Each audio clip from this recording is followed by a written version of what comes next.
बहुत बहुत धन्यवाद बिग ब्रेकिंग लाइव में।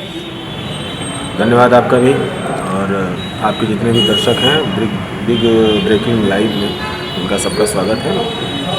सर, आज आप यहाँ गोरखपुर प्रेस क्लब में हैं। आपने इतनी सारी मूवी किया, काफ़ी मशहूर भी हैं बतौर विलन। तो अभी जो इंडस्ट्री में दिन पर दिन बात विवाद हमारे स्टार लोग के बीच में, हमारे इंडस्ट्री के बीच में एक दूसरे से खूनाफुशी, कभी गाने के लेकर के चोरी, तो कभी फिल्म में बहुत सारे डायलॉग की चोरी, तो कभी जूनियर आर्टिस्टों के साथ नाइंसाफ़ी, ये सब जो इंडस्ट्री में चल रहा है, ये आपको क्या लग रहा है कि सिनेमा को आगे बढ़ा रहा है, भोजपुरी इंडस्ट्री को, कि पीछे कर रहा है? नहीं, ये आपका सवाल बहुत लाजमी है और बहुत अच्छा है कि आजकल जो स्टारों का वो चल रहा है ट्रेंड, कि कोई किसी को कुछ भी कह दे रहा है, कोई किसी को कुछ भी कह दे रहा है, ये तो बिल्कुल नहीं होना चाहिए। ये अज्ञानता का विषय है और ये अज्ञानी लोग भर गए हैं, तो ये सब होता रहेगा।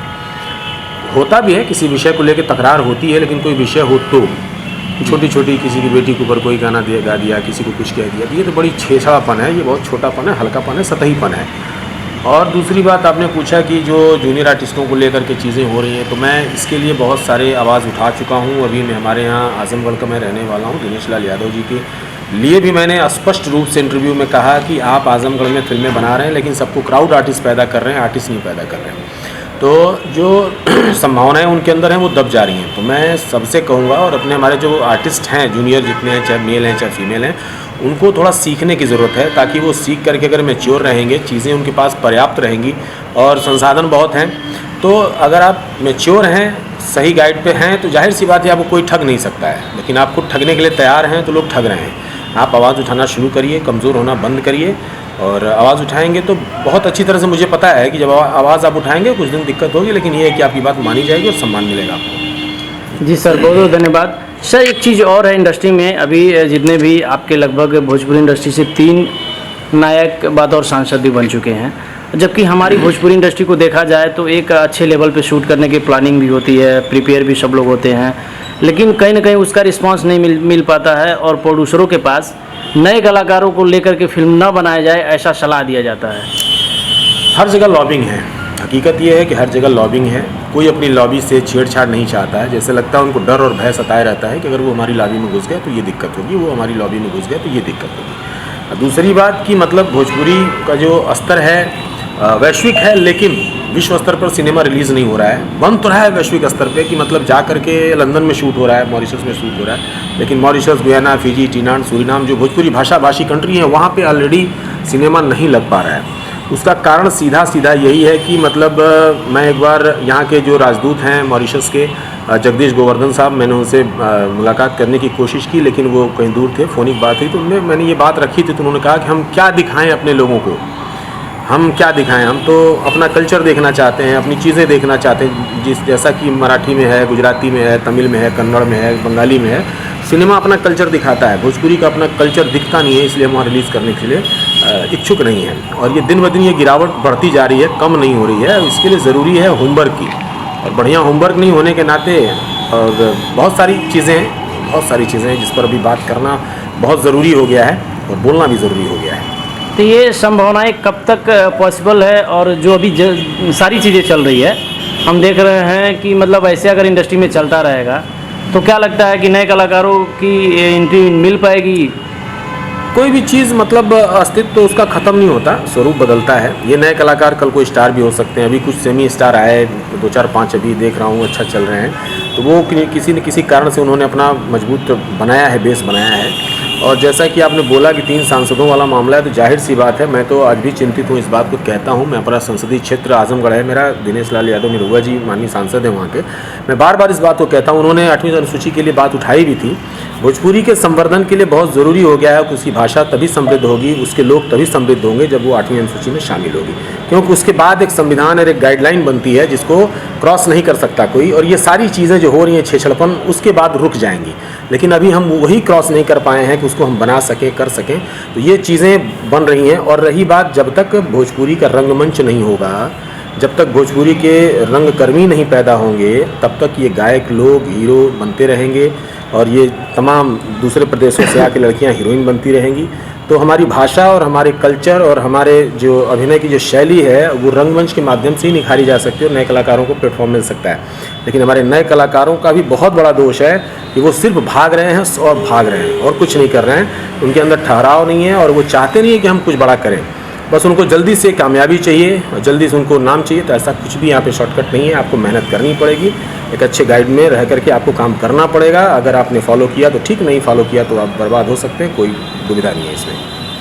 सर, चूँकि ये तो बात सही है और काफ़ी भोजपुरी इंडस्ट्री के गहराई में आप पहुँचे हुए हैं, तो आपसे जानना चाह रही है ये जनता आपसे कि क्या भोजपुरी सुधर पाएगी और 8वीं अनुसूची में दाखिल हो पाएगी, और इसके लिए कार्य कर भी रहे लोग कि सिर्फ हवा हवाई है?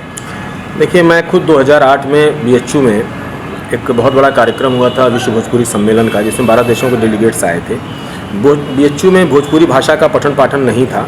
2008 के बाद ही वहाँ पे भोजपुरी भवन बना और वहाँ पे भोजपुरी के जो काव्य संग्रह हैं, गद्य संग्रह हैं, उन पर रिसर्च चल रहा है। उसमें PhDयाँ अब दी जा रही हैं। तो बहुत सारे यूनिवर्सिटियों में भी भोजपुरी नहीं थी। भाषा के रूप में मान्यता तभी मिलेगी आपको जब ये पठनीय होगा। लिपि के लिए सवाल खड़ा हुआ तो लिपि हमारी देवनागरी ही है, उससे हम अलग नहीं हट सकते। व्याकरण का सवाल हुआ तो व्याकरण रेडी है, बिल्कुल तैयार स्थिति में है, शब्दकोश बन चुका है और जो उसके लिए सामग्री चाहिए वो सारी लगभग कंप्लीट है। बस कुछ चीज़ें ऐसी हैं जो अड़चन आ रही हैं, जो हमारे लोगों में समन्वय की कमी है। जो रंगमंची परंपरा बड़ी छोटी हमारी है, वो जब तक रंगमंची परंपरा बड़ी नहीं होगी और साहित्यिक परंपरा बड़ी नहीं होगी, हमारे अखबार नहीं होंगे, तो हम उसको साहित्य में एक स्थान दे पाने में जब थोड़ा सा मुश्किल और कठिनाई आ रही है। लेकिन हाँ, सामग्रियाँ लगभग इकट्ठा हो चुकी हैं। हाँ, एक चीज़ और है, मैं बता दूँ और स्पष्ट कर दूँ, इन सामग्रियों को इकट्ठा करने में सिनेमा का कोई योगदान नहीं है। फिर से कह रहा हूँ, 8वीं अनुसूची की जो सामग्री इकट्ठा हो रही है या हुई है, इसमें भोजपुरी सिनेमा का कोई भी योगदान नहीं है।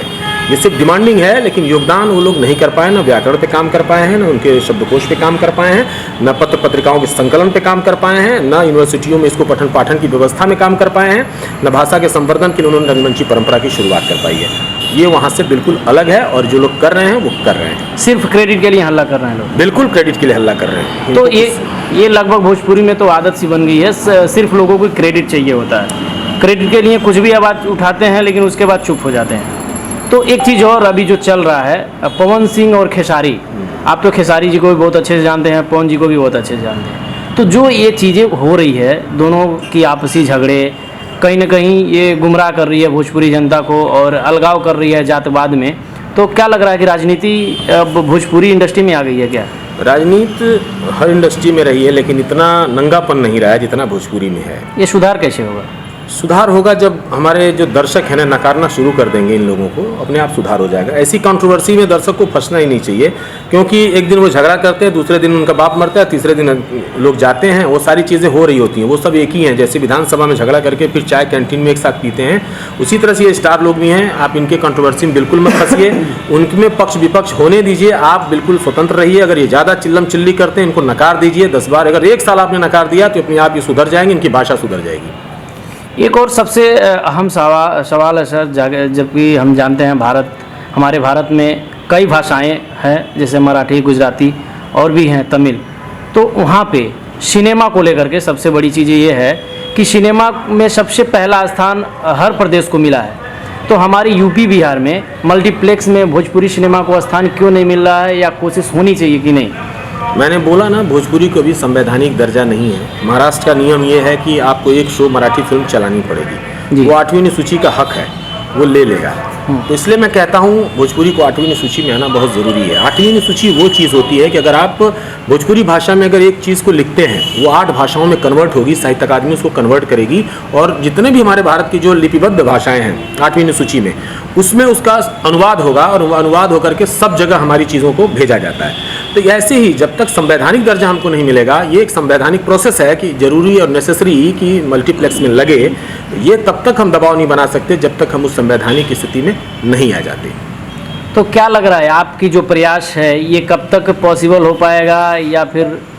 बिल्कुल हम लोग निकट हैं, उसके निकट हैं, क्योंकि अभी हमारी डॉक्टर अरुणेश निरंजन जी जो हमारे गुरु हैं, गणेश चौबे, विद्यानिवास मिश्रा जी देहांत हो गया, इन सब लोगों ने बहुत मिल के मेहनत करके ये सारी चीज़ें इकट्ठा की है, कलेक्ट की है। तो ये बहुत नज़दीक है हम लोग। अब कुछ अड़चने हैं उसमें, जैसे बीच में कुछ बातें आई थी कि अगर रुपया पे नोट पे अगर हमको लिखना होगा भोजपुरी में, तो हम रुपया को क्या बोलेंगे। तो अटक गए सब लोग, वो चीज़ फंस गई। क्योंकि भाषा जो हमारी लिपि है वो देवनागरी है, तो देवनागरी में रुपया है ही है, रुपया है, बहुत सारी चीज़ें आ चुकी है। तो अभी चल रहा है उस पर, कुछ कुछ छोटी छोटी अड़चने हैं जो दूर हो जाएगी जिस दिन, उस दिन बिल्कुल सारी चीज़ें ठीक हो जाएंगी।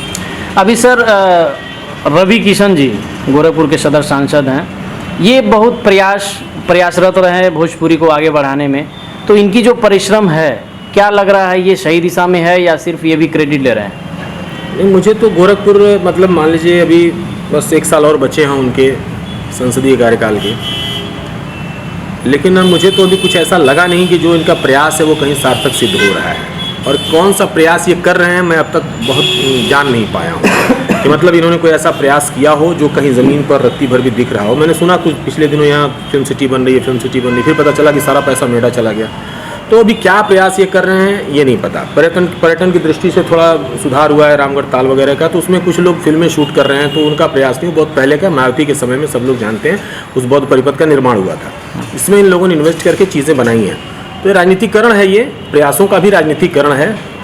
प्रयास होना चाहिए, अच्छा प्रयास होना चाहिए, लेकिन दिखना भी चाहिए। ऐसा नहीं कि हम प्रयास कर रहे हैं दिख नहीं रहा है, दिखना भी चाहिए। एक चीज़ और सुनने में आता है सर, ये लोग जब बड़े किसी स्टेज पे जाते हैं, जैसे द कपिल शर्मा शो पे जाते हैं, तो अपने ही भाषा और अपने इंडस्ट्री की बुराई करके वहाँ पे आ जाते हैं, बेइज्जती करता है लोग इनका।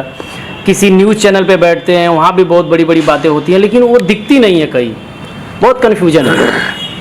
अब क्या कहा जाए, हम लोग तो शुरू से ये बात कह रहे हैं कि बातों में मत जाइए, बातों में क्या रखा है। जब तक काम ज़मीन पर न दिखे उन बातों का विश्वास करना रत्ती भर भी ज़रूरी नहीं है, और रत्ती भर भी उनकी बातों को सुनने की ज़रूरत नहीं है, क्योंकि जब तक काम नहीं दिखेगा उन बातों का क्या मतलब।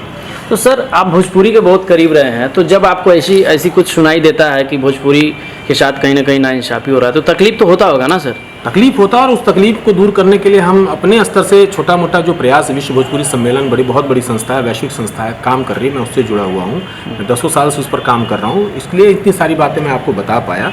और रंगमंच पर लेकर के मैं बहुत दिनों से काम कर रहा हूँ। रंगमंच गाँव की ओर एक हमने शुरुआत किया था, लेकिन मैंने संस्कृति मंत्रालय और बाकी सारे लोगों से जब बातचीत किया तो उसके लिए हमारे पास बजट नहीं था, और चंदा मांग करके रंगकर्म नहीं हो सकता। 40 बच्चों को लेकर रंगकर्म शुरू करना, गांव में हम रंगकर्म कर रहे थे भोजपुरी को संवर्धन के लिए।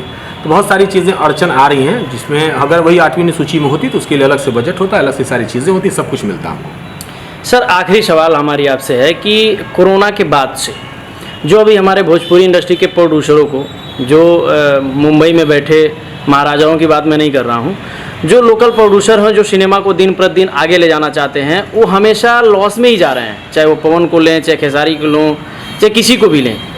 तो ये जिस हिसाब से लोग बजट अपना लेते हैं, क्या आपकी नज़र में कहाँ तक सही है और क्या उचित है? प्रोड्यूसरों को फिल्म बनानी चाहिए? नहीं, प्रोड्यूसर को फिल्म बनानी चाहिए, लेकिन उसको मार्केटिंग के फंडे को समझ लेना चाहिए।